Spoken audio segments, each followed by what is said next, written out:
Hello, everyone out there in Facebook world and podcast world. Hope you're having a wonderful day. You are listening to or watching the Service Business Mastery Podcast.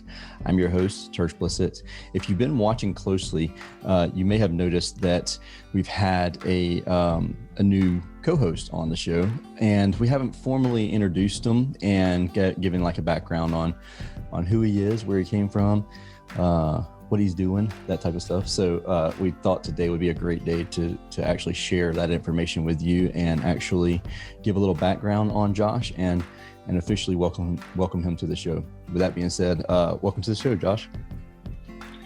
Thanks, Tersh. I appreciate that. Yeah. It's good to be here. It's been fun so far. So I'm still here after three or 4 weeks. So that's a good sign. That is a good sign. Tell everybody who doesn't know your background, haven't heard of you before, a little bit about yourself and what you've got going on. Yeah, so I guess the background that would be relevant would be pretty much my life after I got into HVAC. So March 2013, I got into the HVAC industry totally by accident. Actually was, at one point in my life, I thought accounting was going to be my future because I've always liked statistics and analysis, all that kind of stuff. So I joined this company. I was looking for an accountant. They had no processes in place whatsoever. Their office manager quit like 3 months into me starting, and I was the only one left at the office outside of the owner. So I quickly started taking over a bunch of stuff I had no idea about. Our CRM was a DOS-based program, which if anyone is in a millennial, you might not even know what that is anymore. A DOS-based program, you only could use the keyboard. The mouse did nothing. And nobody F11. Nobody knew how to use it. There was no manual. It was a total shit show. We had spreadsheet monsters upon spreadsheet monsters. That first winter that I started, because the owner and his wife was a general manager, was very burnt out from the business because they had some issues earlier to me jumping on board. Was the coldest winter in Wisconsin in the last 30 years. Wow. I didn't have enough people. We had a customer list dating back, like 30 years of 30,000 people. We got hammered. It was insane. There was times in the day, I did hire a CSR by that point, but we would shut the phone off at noon and try to get back to the 50 voicemails that we had piled up from the calls we couldn't answer, and do the same thing at the end of the day. Oh, wow. It was just a total mess. I would not wish that on anybody. And, but the good news is I saw the potential. I worked through the issues, learned a lot. Like they say, once you get thrown into the fire, you just have to react and you have to figure stuff out. That was probably the best learning experience I could get because it was very quick. And kind of got me to where I'm at today. But along the way, I've opened a branch for a company, grew that to about $1 million in sales in the first year. I've been a territory sales manager, which actually helped me get that branch management position and the position at the last company I worked with. So made some really nice connections for me. So I pretty much spent the last, 8-9 years in the HVAC industry, helping grow businesses, always kind of as like the right-hand person, but with an owner's mentality. For those that do know me and talk to me, I can't fix shit. So my wife, who listens to this, she is always the first person. I can just see her, even though she's not here today, nod in the background and say, yeah, he can't fix anything. So that was always the drawback and why I did not start my own HVAC business, is because I guess for me, that was always kind of a weak spot. Like if somebody that could tell me they were really good at something, I can't verify they're not good at it. So I'm much better on the business, the operations, sales, marketing side. And about 1.5 years ago, I started Relentless Digital, and which is essentially a marketing company for the trades. That's all we specialize in. We're not going to specialize in anything else, just because I've hired marketing companies over the years. I've talked to a bunch. I've talked to a ton of owners, just like I'm sure you have with what you got going on, Tersh. Mm-hmm. There's a extreme lack of good marketing companies out there. So that's the focus, is to take care of contractors, not lead them astray, and make sure that they get the results and for what they're paying. Yeah, I like that, because it is, even somebody with the best of intentions.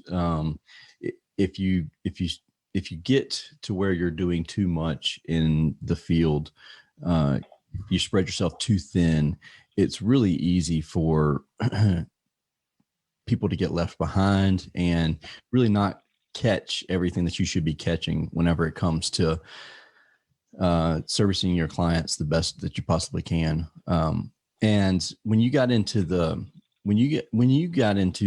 doing the marketing side of things, is that like, run me through that process a little bit? Because so often we see like these people that are in our Facebook feeds that are just like, we can get you all these leads and we've never even heard of these guys before. And they're like, it's almost like a joke. These people are just popping up and they're here and then they're gone. And then, but you've taken a completely different. Tersh, I can get you 50 leads, guaranteed. And some people don't realize how much of a crock of crap that is, how do you combat that in your industry? Because like, we're having to do it within our industry as in the HVAC. Well, my problem with, it's not so much that anyone's marketing, right? I mean, as an HVAC company, we market to people. We've done Facebook ads ourselves and everything. You try to get in front of people and get that lead. But my problem is these guarantees of the number of leads. Well, what is a lead? A lead to a marketing company is generally a contact form. Well, on Facebook, that person's not looking for you, generally speaking. So that lead is somebody's like, oh, cool, financing HVAC system. Yeah, let's just see what that is. They have no intention of buying right now. And what happens is this cycle of you have to continually follow up. You have to have really, really good systems, preferably automated systems, to stay in touch with somebody and nurture that relationship. The problem is a lot of HVAC contractors don't know that. And they don't know that's, just because somebody can get you 50 leads, well, you may book 10 appointments. And if you have a 50% closing rate, which is high in replacement sales, you're going to get 5 out of those 50. And that's if they can get approved for financing, because generally speaking, the ads on Facebook are about financing or 0% or monthly payment. That means the people that are drawn to that are the people that can't afford it themselves. So then you have to deal with credit denials and trying to figure out a second look or a third look. Don't get me wrong, it can work in certain markets. Yeah. It's just overall, it's one of those things. You're going to be doing a lot more work than you thought. It's not just like, well, this person's going to set my ads and run. You're going to be doing a lot of work chasing these people down. Yeah, it always seems like it's something that is kind of set it and forget it. And like, as soon as I pay for this, then all of a sudden I'm good to go. I don't have to worry about this anymore. It's now I'm just going to have leads kind of knocking my door down, even like a home advisor and stuff like that. And that's not the case. No, nobody cares about what we do except for us.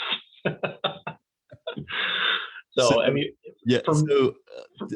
What, you don't go about things the same way as others. Can you share what the things that you kind of don't do and why you don't do them? Like, I know just from talking to you, like there's print and stuff like that you kind of stayed away from. Can you share why that is that you've decided that? Yeah. So honestly, I kind of, just like everything I've done in my HVAC career, I've stumbled into the next thing, right? I guess, if just a side note, if one piece of advice for anyone listening to this, don't be afraid to ever ask questions. That is like the biggest thing I see. People are so afraid to ask questions, or they don't know. And part of the reason I named my company Relentless Digital is that is literally my mentality and philosophy on stuff. If I don't get the answer from this person, I'm going to go find somebody else that's going to get me the answer, so I can get the goal that I set out to accomplish done. And I just attack it relentlessly, and I don't stop. Kind of annoying that way, but it's worked out, and the name just kind of fit. But yeah, as far as my philosophy on marketing, like I said, I've hired marketing companies. I've seen the work that's been done, and don't get me wrong, there's good companies out there, and we know of a few that are really good, people that we've met between you and I. But the reason I like the organic side of marketing is you don't always have to flip that switch for paid ads. Your business can continue to grow, and it may be a little bit slower than some people want to, but when you get that organic side dialed in, it is money, and you will stay busy year round, and you will consistently get leads. You will consistently fill up your schedule. And then you have options to, plus the fact that you don't have to spend thousands of dollars a month on ads. Now, if you want to become a $10 million company in the next 2 years, you're going to have to spend a lot of money if you're at $1 million now. Right. If you're okay growing 30, 50, 70% a year, you can definitely get by doing that organically, which allows you to also put systems in place so that your company doesn't break when you get to $10 million. I know that everybody knows the stories of the guys who rocketed to 20, 30, $40 million a year. They're unicorns. Mm-hmm. So they're unicorns. Right. Stop chasing the unicorn, because I'm telling you that just because everything seems great out in the social media world, they're dealing with their own problems too. So just focus on you, focus on what you can control, and stay in front of your existing customers. I think that's actually the podcast we did when I wasn't a co-host for you, was staying in front of your existing customers. They're so important. Like, the worst thing you could do is get someone to buy something from you and never say, hey, again. You never talk to them again. Oh, thanks. Moving on to the next guy. I mean, if that's the type of business you want to be, you're probably not going to gain a lot of loyalty. But if you really want to grow, you want to get that organic, that local presence, and be the company in your market, that's the way you do it. You got to stay in front of your customers. So are you not doing any PPC at all, or just not right now, or what's your thoughts on that? We are, for a few select companies, we are. Yeah. We're testing it. It's just one of those things that I want to make sure that our service is really, really good, and we have processes in place before I say, hey, we're doing this. Just because it's newer to me. I hired someone to help me with that, as far as running the ads and tweaking the campaigns and stuff. But it's definitely it's a growth vehicle, and it can definitely grow your company. Your ROI on it is not nearly going to be as good as it is on organic or SEO or email marketing, or even direct mailers to your existing customers. Your ROI is not going to be as good, but it can get you where you want faster. Mm-hmm. Yeah, it's definitely one of those things that I've struggled with in the past, because it's like click on it and it's gone. It's you spend that money and then that it's gone. If you didn't capture that customer on that click, then that's just kind of wasted money. And so it's one of those things that I've had to wrap my head around a lot, as far as, is it worth doing this, or should I really focus a lot more on SEO and, getting that evergreen content, that content that's going to be there forever. Every single year, it just wraps back around and it's beneficial. What's your thoughts on video as far as evergreen? Video is great. We all know that it's great. There's some people who love it. There's some people who hate it. Should we be putting just YouTube videos out there, or should we be embedding stuff into our website? And if we should embed, should we transcribe it? What's your thoughts there? That's a great question, actually. So I love video. And I do have a YouTube channel. My kids are even amazed that I got 75 subscribers, so I'm pretty popular in the house right now. But I do everything I do on there is educational. Now I know Tersh, but there is Greg Fox has done a great job of this in California, and there's a plumber, and I can't think of his name. Shoot, do you remember the plumber? He's got a huge following. He's got a I massive. can't remember his name though. I'm drawing a blank. Yeah, and he does stuff for both these guys do stuff for technicians. They do stuff for their audience. And they just do stuff that's entertaining. But what they've done is they take video content, embed it on their website, also turned into a blog post, and they're getting I've done some research on their companies and their websites and stuff, and they're getting massive amounts of traffic, and Google rates their sites really highly because they're giving good, valuable information. And it's a lot easier to make a video about a topic than to sit down and try to write it in perfect English and make it entertaining so somebody actually reads it, because video is a lot easier to digest for most people. I mean, I know of a plumbing company in Oklahoma City that is doing really well, making like TikTok videos and Instagram reels and YouTube shorts and stuff like that. And all they're doing is they're answering one question in a video. It'd be like a plumbing question: what to do when your ring falls down the drain, or what if your toilet's clogged? Just basic stuff like that, stuff that most of their technicians can actually answer. Yeah. But what they're actually doing that's really interesting is they're rotating through their technicians, and they're actually having their technicians be the hero of the video. Oh yeah. Which is interesting because it empowers your people.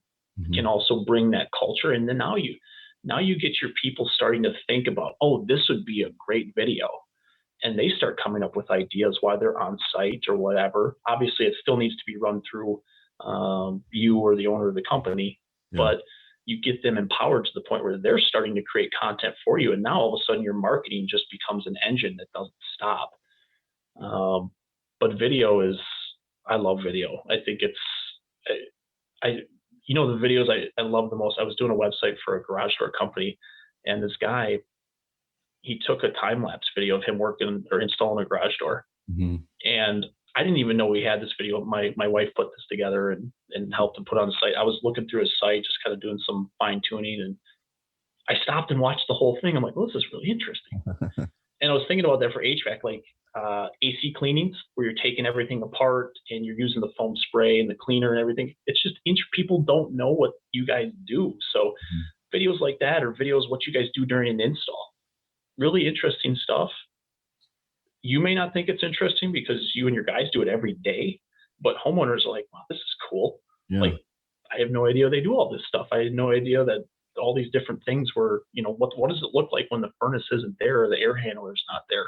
I feel like it's also an accountability thing too. So if we put out a video saying, hey, look, we pull these units apart and we clean them, and this is how we clean them and everything else, and then our technician goes out there, or a technician from a different company goes out there and doesn't do nearly that much work, and then all of a sudden it's like, well, you're supposed to be doing X, Y, and Z. And like, how you know that? Well, it shows on this video right here. Well, and think about that. So I know you have Service Titan. I used to use Service Titan. Think about your dispatch videos that you can send out to people based on the job type. You can send out a video, say, hey, this is what we're going to do. Here's a little time-lapse video of what it's going to look like when when we're done. That video can be embedded on YouTube.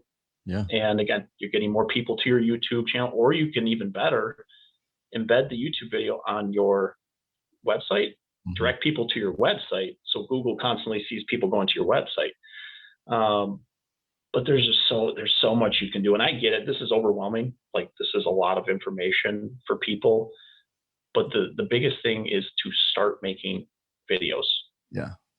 Especially if you're a technician turned owner, or you're a general manager or something, go out and make a video. Make a video at your house. Nobody around. Talk about your air conditioner. Talk about some tips that people might want to know, or some common questions. Just see how it goes. I mean, the worst thing that can happen is you delete it. Yeah, they're going to be awkward, and that's okay. Go back and listen to some of like the first episodes of this podcast. They're awkward as hell.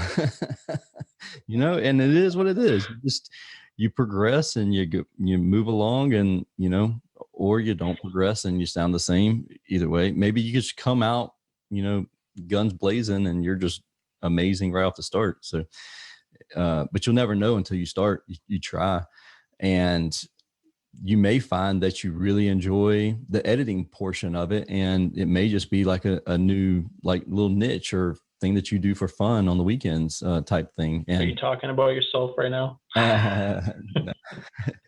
Yeah, I mean, I do enjoy it sometimes, but I have to be in the mood sometimes to, I like it. And then other times it's just the bane of my existence. I just know I need to do it. With the embedding on your YouTube, I mean, with embedding on your website, do you feel like we need to write out a blog post, or can we simply transcribe it? I know you and I have had this conversation before. And it seems like, Alexa and asking questions and conversations, just adding a transcription would be a good idea. But should we also create a blog post that is more in depth? I think if you get to the point where you're actually starting to organize your videos so you stay on like a couple key points, I think you can transcribe it. Now, if you're just rambling, don't transcribe it and put it on there. Keep it, turn it into something a little nicer. Yeah. But generally speaking, usually when you start, this is the whole point of starting video. You're going to start, it's going to suck, but then you slowly get better, and and all of a sudden you become, okay, I got a couple topic points I want to talk about. You stay on point, and it's a 3 to 5 minute video, and it's really good. Yeah.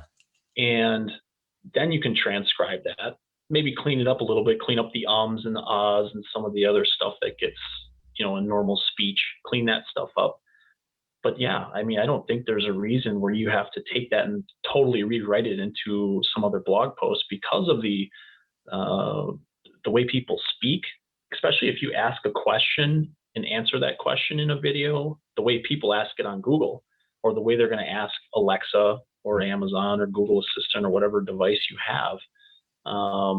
Because eventually Google's got AI technology where they're trying to understand the human language and connect dots between searching for AC repair in a city to how do I know my AC is broken, and also giving them solutions for a service provider. So the technology's there. They're spending a lot of money on it. And you can bet if anything we learned from Google over the last 20 years, they're going to figure it out. And eventually search is going to totally be different than what it is today. Yeah, I agree with you. And if you're already practicing now, you're ahead of the curve, and you don't have to worry about being somebody who after the fact is like, oh crap, how do I figure out this voice search thing? So cool, bud. Is there anything else I forgot to mention or ask here before we wrap things up? No, the only thing I wanted to mention is, so people that don't know, Tersh and I have known each other for quite a few years now. And we've just always kind of been a person that just myself personally have gravitated towards. We've always had good conversations through social media, and then that kind of delved into a coaching group in person and all that kind of stuff. And we've just kept in touch. And, pretty much the reason for me being here is Tersh has got like a million things going on during the day, literally like more businesses, and his social calendar is probably more filled than anyone I know. But he needs some help with the marketing stuff and some of the back end stuff that was probably a little more tedious and more up my alley as far as doing some stuff. So it's kind of why I'm here. And if nothing else, I can hopefully provide some insight to owners, managers, technicians that I've seen through my time, and can kind of give back to the industries a little bit, and hopefully make Tersh's life just a little easier on Wednesdays. Oh yeah, you already have, for sure. And it's been great too, because in some of the past interviews, you've brought up questions that I didn't even think to bring up that were really pertaining to the marketing side of things. And I was like, oh yeah, that's a great point, and I really never would have even thought about it that way. So yeah, you're definitely already an added value to the show, for sure. But if anybody ever has any questions for Josh, you can reach out to him. You can reach out to me. We try our absolute best to answer as timely as possible. But Josh will add his contact information to the show notes, and don't hesitate to reach out to any of us. And I guess with that being said, thank you again for watching or listening to another episode of the Service Business Mastery Podcast. This is a podcast focused on service business owners, managers, and technicians who are considering becoming business owners themselves. Until we talk again next time, which will be a couple hours, have a wonderful day. See ya.